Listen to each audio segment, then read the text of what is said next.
Assalamualaikum warahmatullahi wabarakatuh. Perkenalkan, nama saya Yusuf Tumane, NIM 1202183 dari kelas SI 4201. Pada video ini saya akan menjelaskan modul 9 APSI, yaitu memodelkan keadaan objek menggunakan diagram keadaan mesin.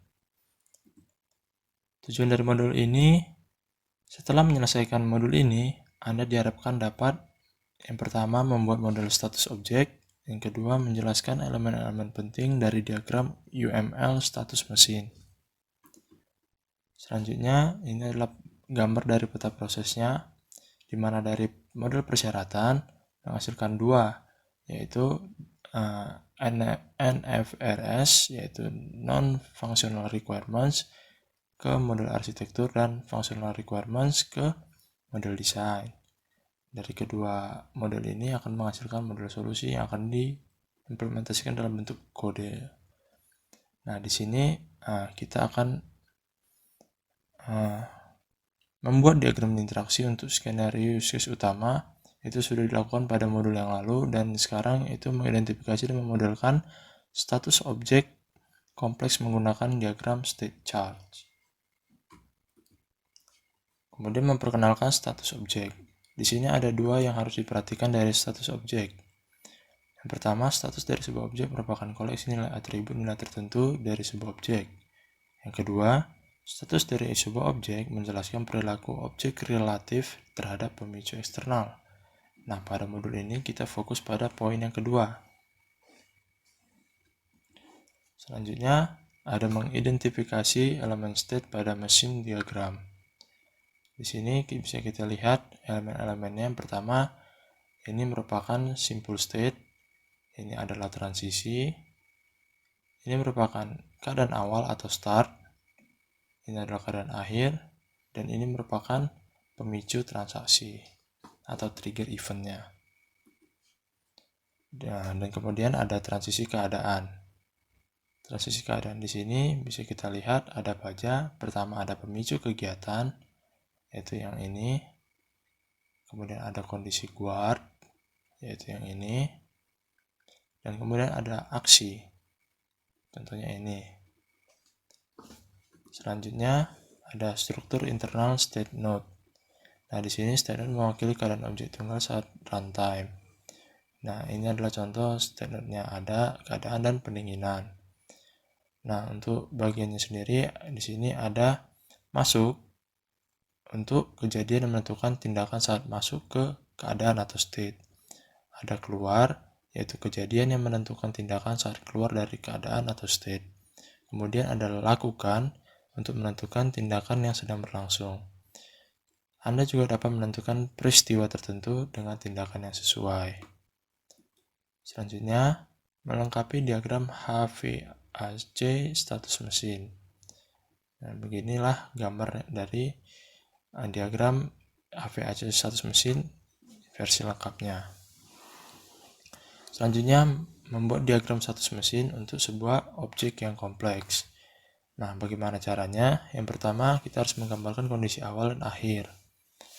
Yang kedua, gambarkan keadaan stabil dari objek. Yang ketiga, tentukan urutan parsial kondisi stabil selama masa pakai objek. Yang keempat, tentukan peristiwa yang memicu transisi di antara keadaan objek. Dan yang terakhir, yaitu tentukan tindakan dalam keadaan jika ada. Oke, selanjutnya inilah langkah pertamanya. Kita membuat start dan end-nya, awal dan akhir. Kemudian menentukan keadaan objek stabil. Kita membuat objek-objek apa saja yang ada di sini. Sini contohnya ada pendinginan, ada diam, dan pemanasan. Langkah yang ketiga, kita menentukan urutan bagian dari state-nya. Di sini kita menentukan arah panahnya, kemana saja di antara si objek tersebut. Langkah keempat, kita menentukan kejadian, transisi, dan aksi. Jadi setelah kita menentukan arahnya, kita membuat kejadian apa yang terjadi dan aksi apa yang dilakukan. Nah, jadi seperti ini contoh kejadiannya. Ketika temperatur realnya lebih besar dari upper bound, maka si AC akan terpasang dan kipas akan hidup. Nah, begitu contohnya. Angka yang kelima, kita menentukan aksi dalam state. Nah, di sini bisa kita lihat aksinya itu apa, yaitu yang di dalam si objek ini tadi, yaitu masuk, strip, nyalakan AC. Jadi di sini aksinya itu nyalakan AC. Nah, yang di sini juga keluar, matikan AC. Begitu juga dengan yang pemanasan. Nah, jika dia masuk, maka nyalakan pemanas. Jika keluar, maka matikan pemanas. Kemudian setelah kejadian pemicu, peristiwa yang harus terjadi setelah periode waktu ditunjukkan dengan menggunakan peristiwa setelah pemicu.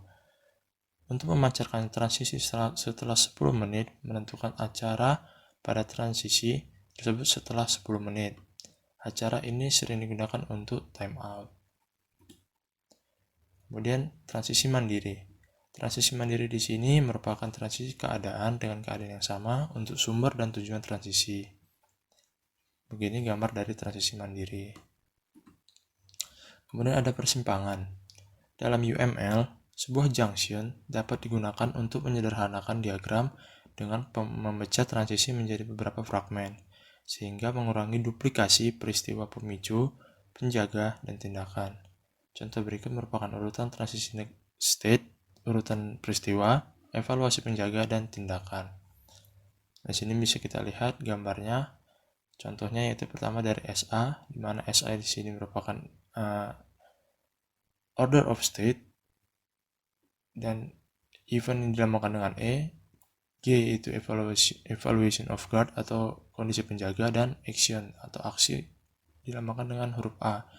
Di mana di sini bisa kita lihat order of state SA dengan event 1 melalui persimpangan, kemudian masuk ke action 5 akan ke order of state C. Nah, begitu seterusnya sampai contoh-contoh selanjutnya.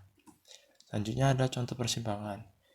Nah, jadi di sini ada contoh stack tanpa menggunakan persimpangan. Jadi bisa kita lihat di sini di stack ini tidak ada persimpangan. Sedangkan yang di sebelahnya itu stack yang setara dengan persimpangan. Nah, di sini persimpangannya bisa kita lihat dilambangkan dengan lingkaran penuh seperti ini. Selanjutnya pilihan.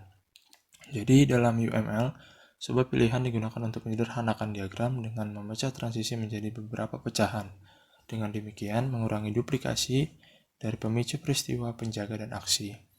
Pilihan ini juga memungkinkan evaluasi penjaga yang dinamis setelah tindakan fragmen transisi sebelumnya dieksekusi.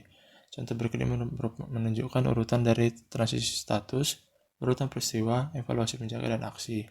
Jadi bedanya di sini jika kita menggunakan pilihan, maka lambangnya itu persegi seperti ini.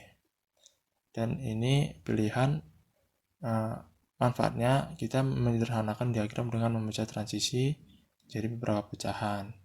Jadi kita bisa mengurangi duplikasi dari pemicu peristiwa, penjaga, dan aksi. Gitu. Selebihnya sama sih ininya. Selanjutnya contoh pilihan. Contoh pilihan di sini ada dua. Yang pertama ada contoh stack menggunakan persimpangan. Seperti yang tadi, persimpangan di sini dilambangkan dengan lingkaran penuh. Kemudian ada stack yang setara menggunakan pilihan. Nah, kalau pilihan dia di dalam stack dilambangkan dengan persegi juga seperti ini. Ini adalah contoh dari pilihannya. Oke, selanjutnya yang terakhir. Jadi ringkasan dari modul ini bisa disimpulkan bahwa sebuah objek mungkin mempunyai status yang mendefinisikan tingkah laku unik untuk objek tersebut. Kemudian, diagram keadaan mesin menyediakan mekanisme untuk memodelkan keadaan dan transisi dari suatu objek. Jadi mungkin sekian yang bisa dapat saya presentasikan. Kurang lebihnya mohon dimaafkan. Wassalamualaikum warahmatullahi wabarakatuh.